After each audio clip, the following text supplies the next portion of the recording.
Commercial Construction Coffee Talk fans. Thanks for chiming in and finding me on the web. For those who don't know me, my name is David Corson. I'm your host. I'm also the publisher and editor of Commercial Construction and Renovation magazine. Hope everybody's had a great week.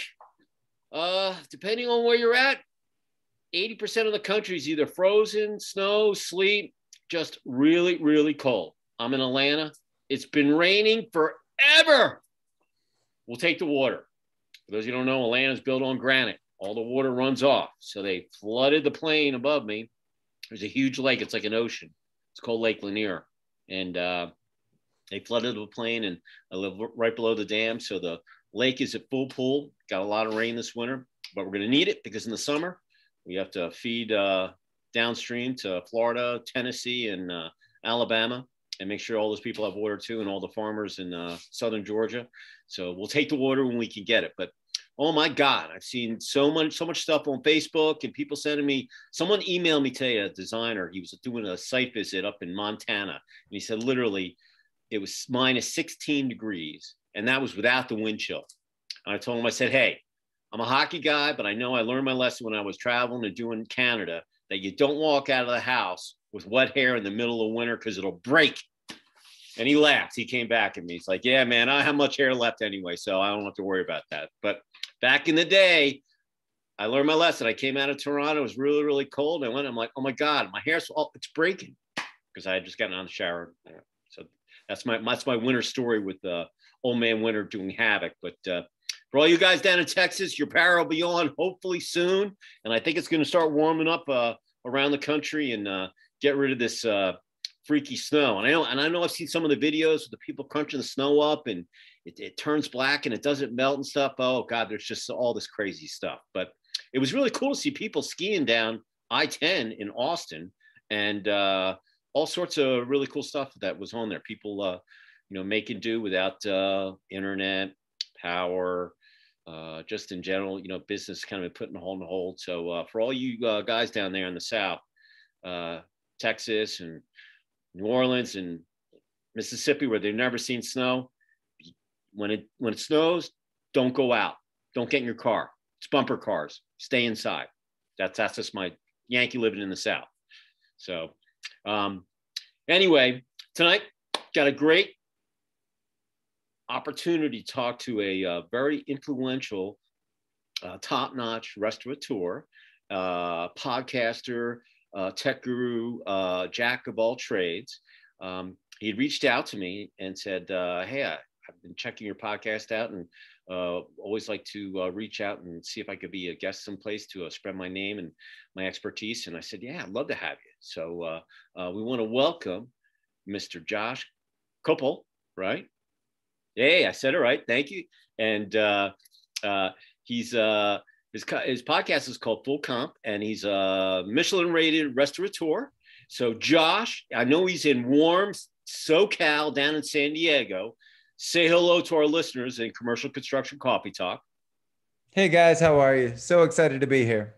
Hey, we're glad we're glad you're finding your time because we know that you're a busy man. Plus, we know you got a 2.5-year-old little girl at home. One of your kids, and we were talking before we got on. So I know you got your hands full between business.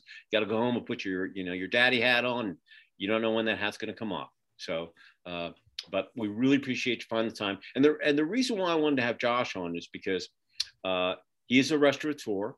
And he's wired in and he talks to a lot of other restaurateurs. And we know how hard the pandemic has been over the last, 10 months on restaurants, hospitality.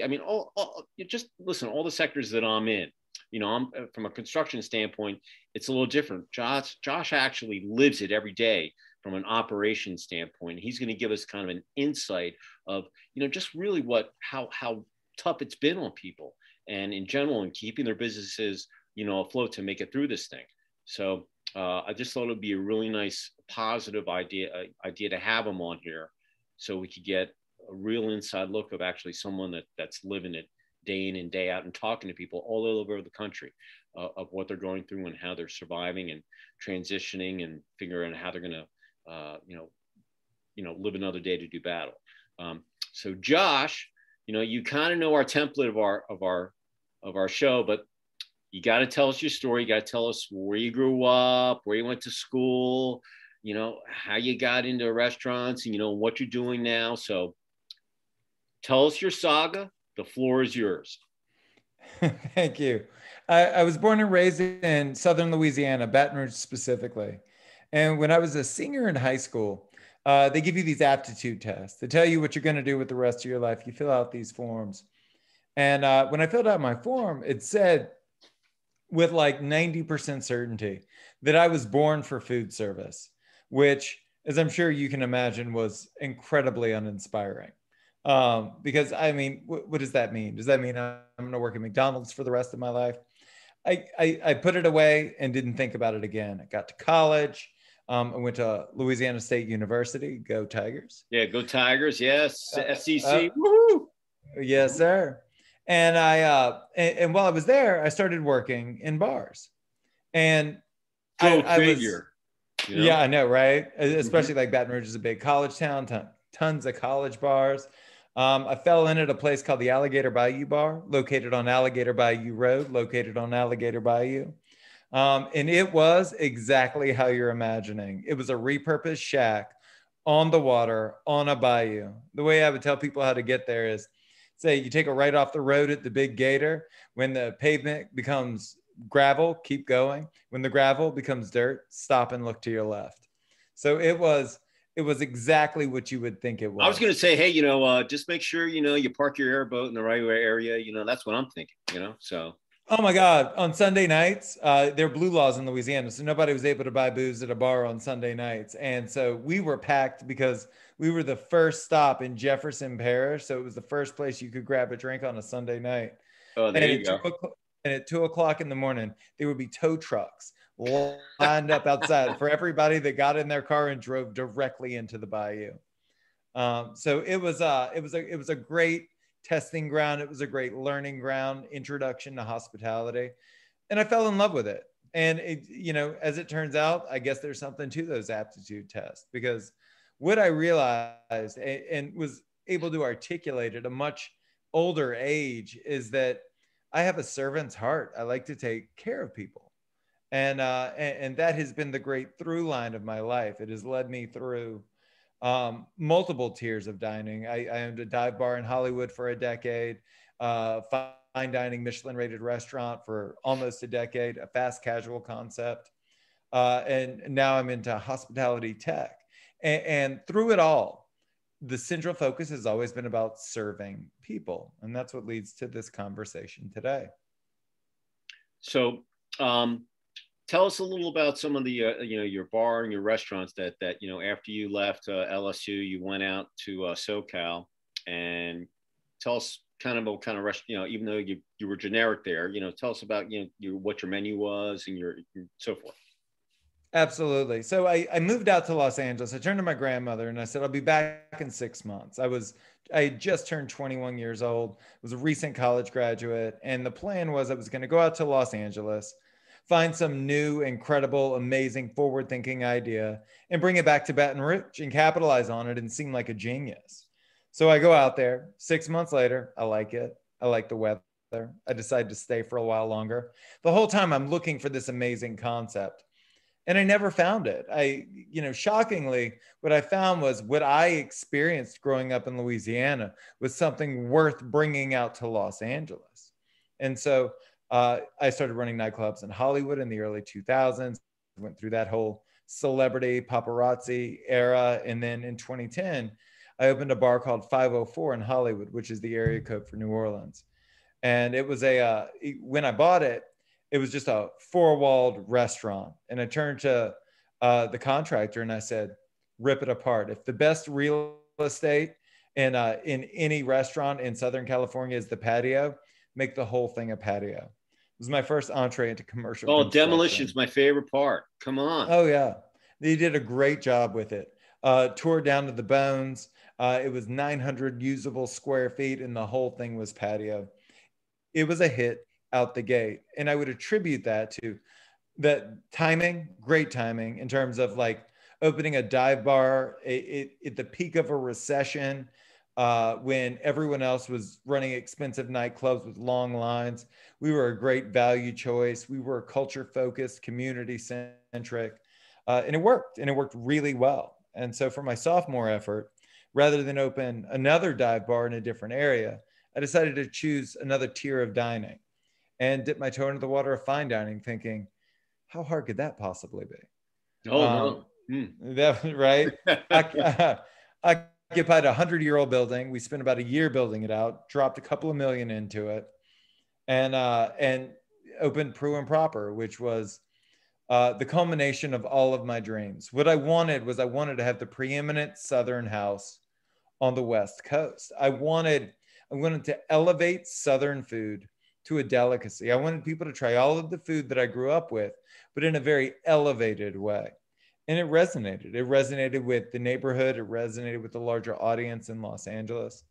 And we were incredibly fortunate. Then the fried chicken craze hit, I think nationally, but especially in Los Angeles. And we decided to capitalize on that. And a couple of years later, I opened South City Fried Chicken, which was our take on a fried chicken sandwich. Nice. You know, listen, my wife, she had a pizza shop, and before she met me, her husband was the goalie on the 1980 Olympic team. Anyway, he played in the indoor soccer league, but they had a pizza place. So she has a restaurant background. When I bartended in school, kind of like yourself, and I did a little stint down at resorts in Atlantic City, and I've worked up in Vail. Took the winter off. Got at my pass. My parents had a house in Vail, so I had free rent and board, which was nice. Worked at the Westin. I bartended. I served. I did all. So I kind of have that kind of hospitality gig, and can appreciate the people that work in those things, because it's not easy. I mean, there's a lot that goes into it. No matter how big your restaurant, even if it's small or whatever, there's just if you're not a people person, you're not going to survive. So I just want to know I would say the same is true in commercial construction. I would say that your job is to manufacture a dream that's in somebody else's head. And it comes down to how they can articulate it, but ultimately it really comes down to how well you can execute someone else's vision. I just want to know, did you have alligator on your menu? We did not. I'm just curious, because LSU, I mean, that's the delicate. It tastes like chicken myself, but it does. But we sourced from local farmers, so there were no alligators locally. Yeah, no doubt. So let's talk about the pandemic. Now we're in 2021. COVID's still here. They've got that vaccine, but it's still prevalent. We might be with it for a long time. They might get rid of it. Time will tell. But at least there is some light down at the end of the tunnel. Some of the states that had the lockdown are starting to open up and ease the regulations. And it really depended on what state you were in, that how things were going to go. But last 10 months ago, January, February, everything's humming along, low unemployment. I'm in construction, cranes, every city I went to, building going on, renovation, everybody flying high. COVID comes in March, boom, everything's shut down. And literally, no one really knew, well, maybe it'll only be a month, maybe it'll be 2 months. Now we're 10 months into it. We've got to come out with it, and now we're back into this winter thing. And so tell me, you talk to a lot of people every day. I think you said you have about 20,000 subscribers, that are all restaurateurs that are on your newsletter, and you've got your podcast going. Tell us what everybody kind of went through over these months of, the trials and tribulations and how they made it, just psychologically. Well, I mean, to talk high level, you lose your job, it's sad, right? You lose your business, it's unfortunate. But to experience like the decimation of the industry that raised you, it is catastrophic. And that was true for so many of us. I mean, you think of guys at the top of the industry, right? Which I certainly wasn't. But you look at guys like Tom Colicchio, who came out publicly and he was like, I'm ruined, and you think about all of the rules that changed for us overnight. If you had 5 leases on 5 restaurants, that was an asset, not a liability. You could actually sell that. But as soon as you're no longer allowed to operate, all 5 of those leases are now a noose around your neck. They are a liability. So the very foundation of the game we were playing changed overnight. I mean, it's, we can look the glass half full and say that, it was super inspiring to see all of the pivots and all of the changes that people made. But, and I know this is true in many other industries as well. We were torn apart and had to sew ourselves back together quickly, because the federal assistance that was offered, the statewide assistance that was offered, didn't really pair well with the industry that we're in and how we choose to operate our businesses. To the degree that, I knew restaurant owners that were literally paying their staff to stay at home because they had received PPP funds. They had a certain amount of time until they could to spend it until it would be reimbursed. And they weren't able to open. Like the statewide mandate mandated that they weren't able to do business. You look at fine dining concepts, mine included, they weren't able to make a successful pivot into takeout and delivery because I charge $80 for a steak. Like, I don't even know how to repurpose that into something that I can sell you at a reasonable price point. And even if I could, it's not going to travel well. That wasn't why I opened this restaurant. And, it's, for me, March 15th was a big day.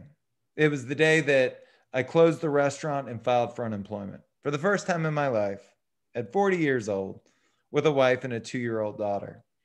And it was at that point that I and so many other people in my position had to take a hard look in the mirror and say, how much of this is because of the pandemic?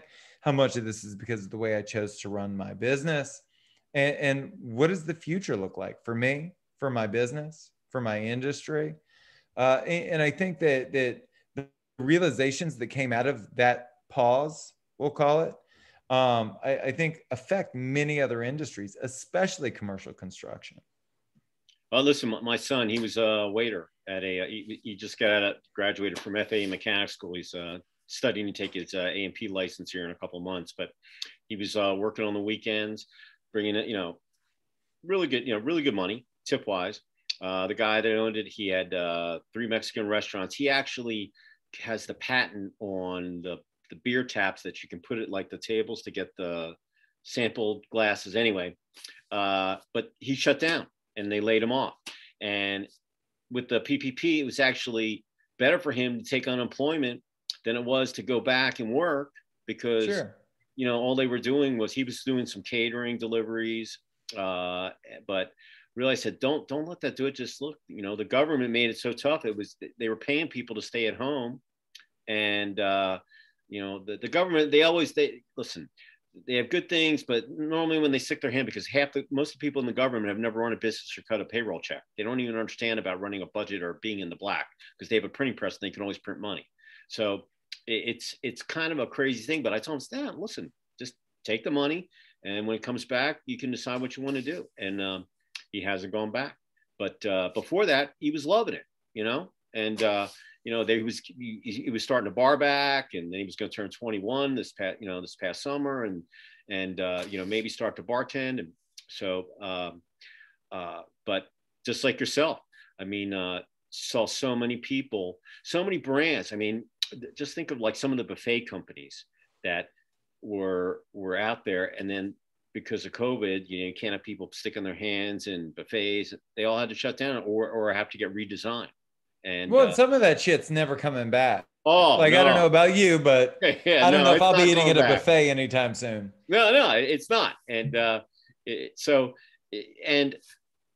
most amazing thing is that a lot of the companies and the restaurateurs that I talked to over the last 9 or 10 months, they all had to figure out a way. If you were a drive-through, okay, how I want to get more lanes in. I'm going to re-prototype. I'm not going to have a dining area. Chick-fil-A, I'm here in Atlanta, so they're down in Peachtree City, just south of Atlanta headquarters. They're building a prototype. I think they have 8 lanes, 4 on each side, no inside dining. People are trying to figure out if you're an inline store, how am I going to get that drive-through service? I can still do delivery and that kind of, but you know, people literally had to figure out things, you know, on the fly and figure it out. Even myself, I was a print event guy, and then I was frozen out right as COVID. So I had, just like yourself, in April, I had to make a decision, and now I'm pretty much a digital magazine networker, call it what you want. I still do a little print magazine, you know, but I had to do the same thing that any of the other business, even some of the construction companies and engineering firms and architecture firms and the brands, you know, some of the retail brands or just the brands in general, they were going to close some of their, you know, dog stores that have been around for a long time, and they were going to build that. So it was a catalyst to get some of those closed. They knew that they were in the pipeline to get shut down. But normally it's like reading an article, oh, so-and-so is going to shut down 20 stores. But if you read about 4 or 5 paragraphs into it, the last paragraph says, yeah, but they're going to open up another 15, you know, 20,000 square foot places or whatever. So there's always a positive. And in our business, if you're not keeping your space fresh every 3 to 5 years or 4 to 7, or with the hotel doing fresh paint, new carpet and some new fixtures with FF&E, keeping things live, it's a cycle. So absolutely. And I think that the evolutions that you're seeing in hospitality are going to have huge ramifications for the commercial construction industry, because what we value has changed and changed significantly. You look at my fine dining restaurant, we were doing about 3.4 million a year at a 6,000 square feet across 2 stories. I think I could do the same numbers through 3,000 square feet. And the reason is with the prevalence of takeout and delivery and retail options and farmer market boxes and merchandise and online sales and virtual events, all of which are here to stay. I look at a 6,000 square foot place and I say, you know, who needs that kind of space? Mm-hmm. You don't, because now for us as restaurateurs, dining, I mean, that's the most expensive way to do business. It's the least efficient business model. It's the most laborious way to do business. And not to say that we don't want to see people, and not to say that we don't love dine-in, but it constituted 80 to 90% of all restaurant business. For that to drop down to 60%, and we have other sources of revenue to sustain us, not the worst thing in the world. And consumer buying habits have changed. Oh, yeah. Hey, listen, when I was an event guy, I used to have hotels. We would pick up their airfare for our summits or our retreats. I'd have to make sure the eggs were hot, you know, buses. And I was just talking to my CPA, and he was looking for my numbers because, you know, tax season's coming up. And he's like, David, man, I was looking at the last 3 years, and it's amazing that your company is completely different than what it is, because you have so much less cost. But your revenue is, you're still profitabilizing your revenue, but you don't have all those costs. And, you know, I used to print, you know, 10,000, 5,000, you know, as time's gone, now I only do 100, 125 for covers, advertisers, and I want to, sure. But I send it out to 125,000 people digitally. I don't have to deal with the post office, which is a 5th century organization, and you know, dealing with the printer and all this stuff. So it's just it's an amazing transformation that that even myself, even my parents, you know, they told me back in January. My stepdad was like, David, you should really, you've had a good ride of 20 years. You should shut it down. This is gonna be really bad. And I'm like, I can't do that. I'm not a sports guy. I'm not a quitter. I don't even care if the scoreboard says I'm down 5 goals. As long as there's no 0-0 on the board, I'm still gonna play. And but sure enough, he was right. And then I had to kind of think about it. And I remember April, I didn't get any sleep. I'd get up at 3 o'clock in the morning. My wife's like, where are you going? I'm like, I'm going downstairs. I got to contemplate here, you know, and then we made our decision, going digital, and then let the chips fall where they may. And, but it's been a learning experience. I look at this whole last 10 months. I've learned so much about my business, about myself, about my vendors, my supporters, my advertisers, my subscribers. It's been a learning. And I always tell people, the day I stop learning is the day that I should go do something else. And everything that I've done, you know, talking about, you know, where you grew up in LSU, you know, working and go and while you're in school. I mean, my parents I come from a construction and manufacturing. My dad was in furniture manufacturing. My mom's family has been in still since 1888, and they're still in business today. So And, when I grew up outside of Philly, when you got your driver's license at 16, all the grandsons had to go into the scrapyard. And everybody had to work, and I shoveled asbestos through the acetylene torch. I did all that stuff. And laughing when I was doing, during COVID, I redid my deck myself. And my kid's like, Dad, you should become a contractor. I'm like, Brody, I come from a construction family. Literally. I used to have the hard hat and everything else. So everything that I did, bartending, bar backing, construction, all that kind of stuff, it all came back to mold me who I am today. So when I went through this, because I went through the burst in 2000, the crash in 2008, and now this, and the only difference between that and like 9/11, things were still open, and the airports were closed for a week or so, but there was a lot of patriotism when the crash came, the financial crash in 08. Things were still open. Yeah, a lot of people got laid off. Once again, a lot of people got weeded out and the strong survived, but still things were open. Here, everything just got shut down. And it was like an unknown. So it was an amazing thing mentally that so many people had to go through, plus battling the bug. You didn't know how bad it was. No one, because every day something changed. Do I wear a mask? Do I not wear a mask? How far should I stay away? I'm an event guy. Am I going to be able to do an event? I remember I had my event in Jacksonville. It was my 10th anniversary for my summit. I was lucky. And then in March, as soon as Tom Hanks got the bug, everything got canceled. It was like that week I was in Milwaukee looking at hotels for my summer retreats, and I'm in the airport and someone called me and said, hey, so-and-so, and then everything's getting canceled. March Madness is done, this, blah, blah, blah. And so I like you said, March, I can imagine, because I remember a lot of people were going through that same thing. And well, and I think what you're talking about on a high level is perspective. When I closed the restaurant, I gave everyone their final checks, and I came home and I turned to my wife, who was worried, and reasonably so. Mm-hmm. And I told her, I said, this is either going to be a curse or a blessing. It's going to be whatever we choose it to be. And I'm choosing that this is going to be a blessing, and it's going to lead to something better.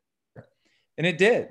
It's, again, I have a huge platform that I would have never had before. And I always had a 10-year plan to get into media, to get into food media, hospitality media. I thought I had something to say. I believed I had a message that would resonate with the other people that grew up in this industry the same way I did. And I had a plan that over 10 years, I was going to get it done. And when the pandemic hit, I executed that plan over the course of 10 days. Oh, yeah. And that's the nature of the beast. And the big benefit that I've seen is if we are honest with ourselves, if we're completely candid and we're willing to fail, and we're willing to fail publicly, you can have whatever you want in this life. I always thought that, the closure of my restaurant would be the end of the story. I had nightmares about it. It's because, in this industry, you struggle with money no matter how well you're doing. We work on razor thin margins. And I always worried about the restaurant closing. It was always a nightmare. It was my greatest fear. And then it happened. And then I woke up the next morning and I was still alive, and the world still moved on. Yeah, the sun still rose. Mm-hmm. Yeah. And it just goes to show that, they say that it is impossible to determine in your life what is good or what is bad, what is a blessing and what is a curse, until the day you're in the ground. Because the Lord knows, and no matter how old you are listening to this, we can all look back on the disappointing, tragic moments in our lives and then see how those helped form who we are today in a good way. Mm-hmm. And I look at this and I say, and I know you're a hard worker, and I'm sure most of the people are as well. I was working 80 to 100-hour weeks. Oh, yeah. I didn't see my daughter grow up for the first 2 years of her life. And I've been up her butt for the last 10 months. I see every step. We have conversations multiple times per day at 2.5. Those conversations are fascinating. And it's a blessing. It really is, because money comes and goes, but the time that I've had with my family, the time that I've had to reflect, it's been a real blessing. And not to say that I didn't lose everything in the pandemic, because I did, but I was able to retain everything that mattered, and I was able to grow those relationships. So if you wanted to leave one positive thought or word to our listeners out there, what would it be? That across the board, there's a gold rush coming. What you have seen is you have seen a huge shrinkage in competition, regardless of industry, but demand is still there. There's probably more demand than ever before, regardless of industry. There's a phrase they're using out there called revenge travel, where everybody that's been locked in their house for the past year is going everywhere as soon as they get the shot. Oh, yeah. And I would say that there is going to be revenge construction and revenge restaurants. And I think that across the board, people are sitting on money. They've been sitting around for long enough, and they're ready to fulfill their dreams. And I think that's going to positively impact my industry and yours. Oh, yeah. Now, listen, every day people are, we had our virtual summit back in January, and, it was great. And people are like, yeah, but, I really would like to see someone in person. I said, well, look, until, sporting events or rock concerts come back and they're in there, trade shows, we don't know. Most of them all been pushed back. I mean, I probably walked 40 or 50 trade shows a year, concrete, lighting, flooring. I can go down the list. And they've all been pushed back to the second half of the year. And I don't even know if those are even going to happen or not. So I was just talking to my editor yesterday. I said, until rock concerts and sporting events bring back a good capacity of those facilities, sure, those other events, I just don't know. And I told him, I said, you know what? I'm kind of liking the digital thing. I'm a million miler. I don't need to get on another plane, if I let all the other trade shows come back, I'm going to stay in my little wheelhouse here in the virtual world and stay here. We used to do a monthly cocktail party once a month around the country, 2-hour gig. We take pictures, we run it as a section in the magazine.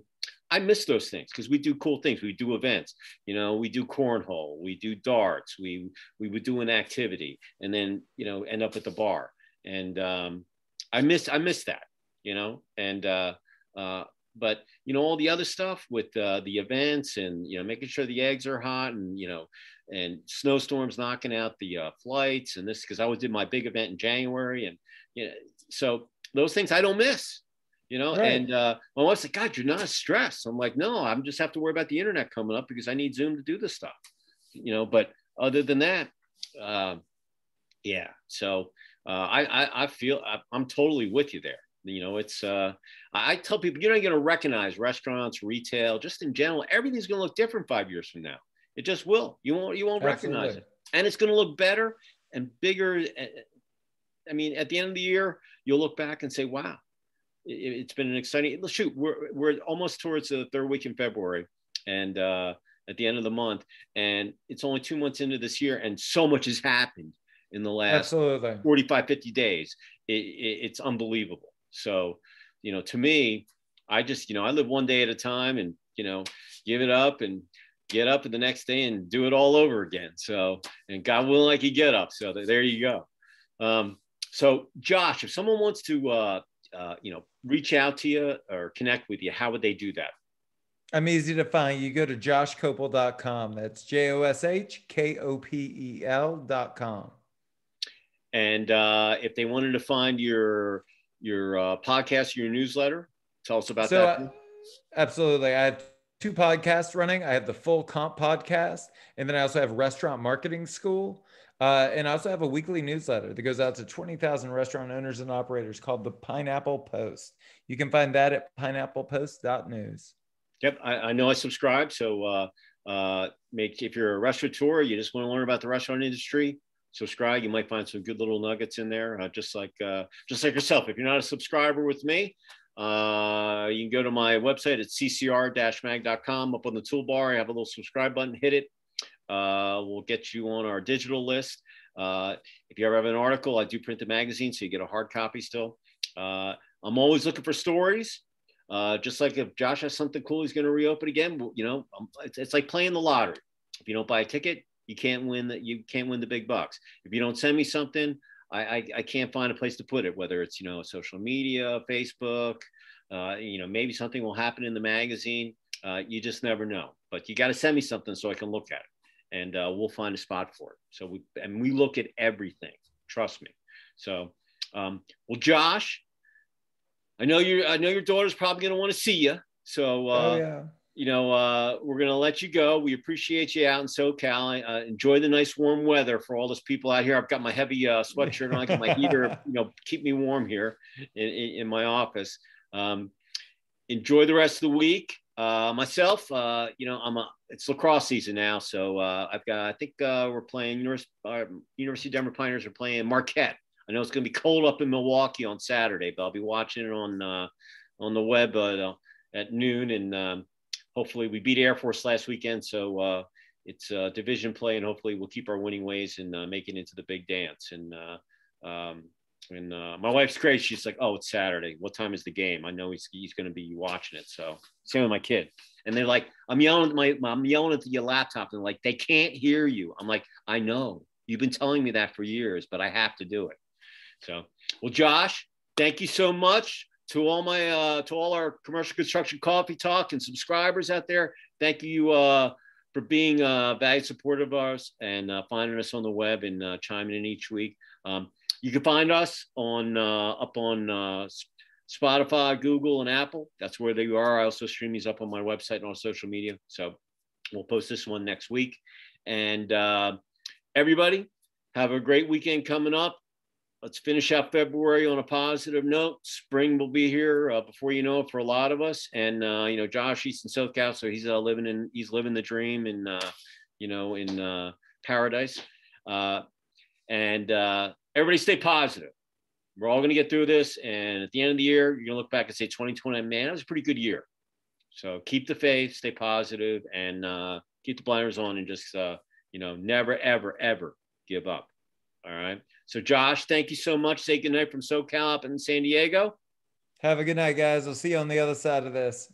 And everybody out there, I'm signing off from Atlanta, Georgia, up in Swanee, right below the Lake Lanier Buford Dam. And we will talk to you soon. All right. Talk to you. See you later, Josh. Thanks. I hope to see you in person one of these days. All right. All right, man. Talk to you later. Yes, sir.